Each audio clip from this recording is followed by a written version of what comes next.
வாழ்க வளமுடன். நம் உடலில் மிக முக்கியமான உறுப்பு முதுகுத்தண்டு.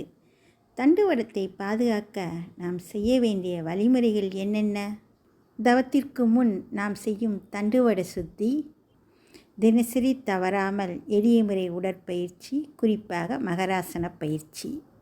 மேலும் தினமும் 10 முறை தோப்புக்கரணம், தினசரி 30 நிமிடம் நிமிர்ந்த நிலையில் வேகமாக நடத்தல், உட்காரும்போது எப்பொழுதும் நிமிர்ந்து உட்கார வேண்டும். படுக்கும்போது வளைந்து சுருண்டு படுக்கக்கூடாது. நிமிர்ந்து நிற்கும்போது கூட நிமிர்ந்து நிற்க வேண்டும். படுக்கும்போது கனமான தலையணையை பயன்படுத்தக்கூடாது. கனமான பொருட்களை தலைகீழாக குனிந்து தூக்கக்கூடாது. நமது ரிலாக்ஸேஷன் பயிற்சி தண்டுவடத்திற்கு பாதுகாப்பான பயிற்சியாகும். ஆரோக்கியமான உணவு, அளவான உடற்பயிற்சி நன்மை தரும்.